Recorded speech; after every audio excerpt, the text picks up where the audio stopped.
Joining us now in the studio, Governor John Kasich of Ohio and his wife Karen, the First Lady of Ohio. Thank you both for stopping by. We appreciate it. Thanks for having us. Oh, good to have you right here in the studio. Governor, let's start with you. We've got you. We've got Jeb Bush, Chris Christie, Marco Rubio. There are a bunch of you that seem to be going after similar voters. And I want to know, are you concerned at all that you all may divide that anti-Trump vote and allow Donald Trump to win the nomination? No, look, Paul, that's not the way you do it. You know, you have to tell people what you've accomplished. And, you know, if you just take my tenure here as governor, we're up 385,000 jobs. Our credit is rock solid. We've cut taxes by more than any sitting governor, almost $5 billion. You know, everything is going well, and we're helping people who live in the shadows. That's the message that I have to deliver to people. Plus, I help balance the federal budget as one of the chief architects and work with Democrats to get it done. And that's, I think, what people want, all of which created jobs. And that's what matters the most. And if that story doesn't work, what else can I do? Well, you make a point. Listen, when it comes to resume, you've got probably the deepest, the strongest resume of anybody running in the Republican field. All those years, 2 decades in Congress, now 8 years steering Ohio, and a lot of private sector as well. But is it more than resume this time around? No. Does resume matter this time around? No, I think it's always what happens in the streets. Look, I will do my 45th town hall meeting before Christmas, and you know, I'm looking forward to 50, and then I'm looking forward to 100. You think I can get there? I told one of my guys today, ambitious. Maybe I have to stay and do them after the primary's over, but I want to get to 100. I just think that the town halls, the organization, all those things really matter, and I don't think we're going to know the results up here until maybe just a couple weeks before the election. So you got to just run through the tape. Lindsey Graham today calling it quits. Lindsey Graham's been up here a lot. He's Yep. doing it the New Hampshire way like you. Lots of retail town halls, maybe not as many town halls as you. Have you had a chance to talk to him, and will you be seeking his endorsement? I haven't had a chance to see him. He used to joke that he wore a Kasich for President shirt and T-shirt in 2000. I don't know how he feels now, but of course I would want to seek his endorsement. But you got to let people decompress. I mean, he worked like no one did. He came here so many times, and he's a terrific guy. He's very smart, and he's a great United States Senator. So I wish him nothing but the best, and love to get him for me. I don't know how he would feel today. I've seen a lot of you up here this year, and it's been about 5 months now since you launched your campaign officially for president. Did you think you'd be where you are right now, your campaign?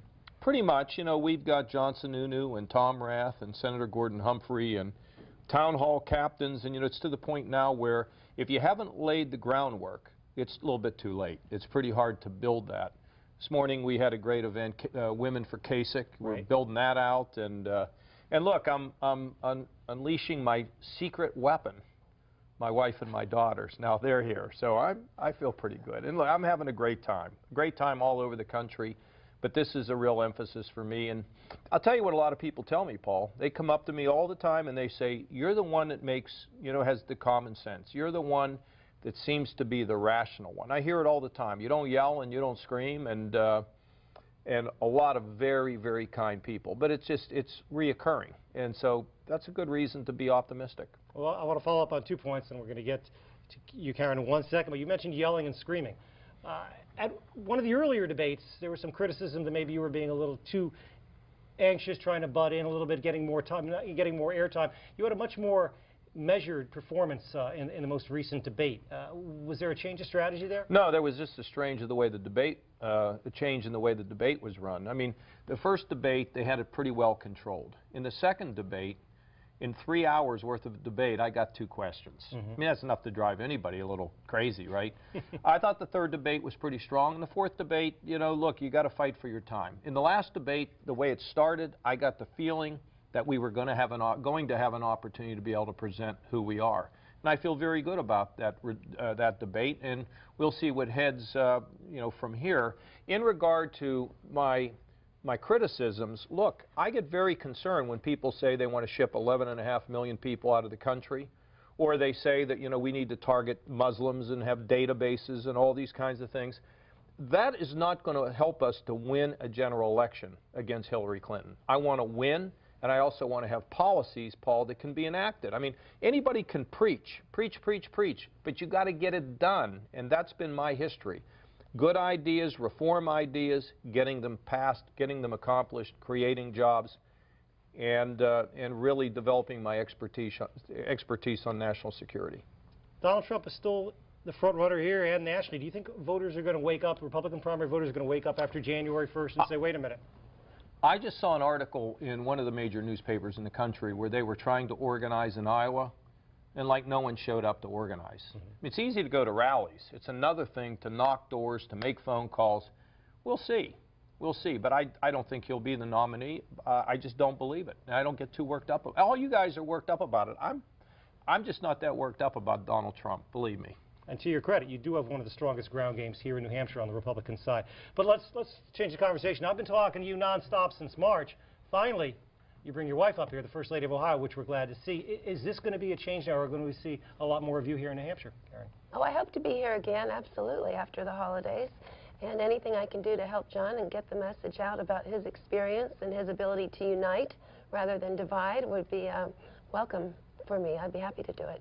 But you're not going to, look, we got, our daughters are here. We don't want to put them on the camera, really. I mean, maybe they can come and sneak into the back of us. That'd be great. We'd welcome but we don't want to. We just don't want to have to. Here they come now. And Paul, you know, one thing is I want to kind of keep them out of the limelight. And they're in the 10th grade.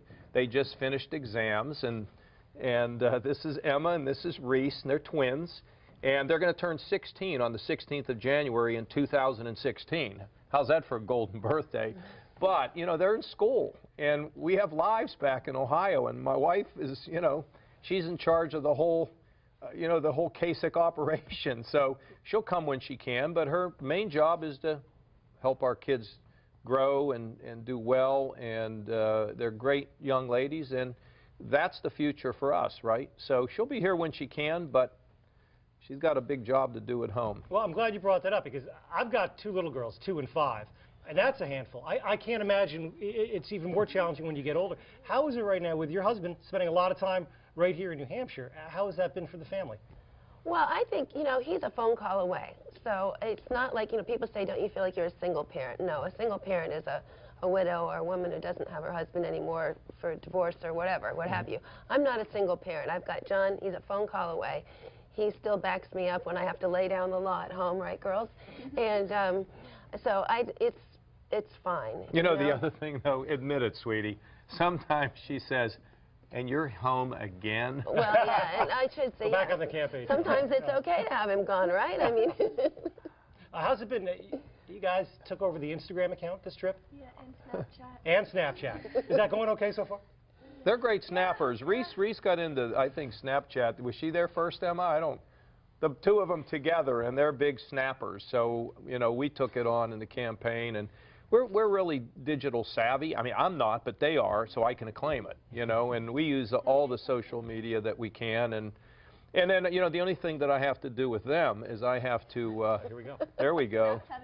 There we go. There we go. I love it. The only thing I have to do is to make sure I keep them informed about the popular music of the day, because they can fall behind on that. I have to get them up Look to speed. Dad for that. Yeah. You know, though, I was at a your husband did a forum at St. Anselm College just about a week ago, and he was asked about. I was impressed, actually. He had his knowledge down pretty good of modern day. Yeah. You know, Paul, we had an emotional visit here.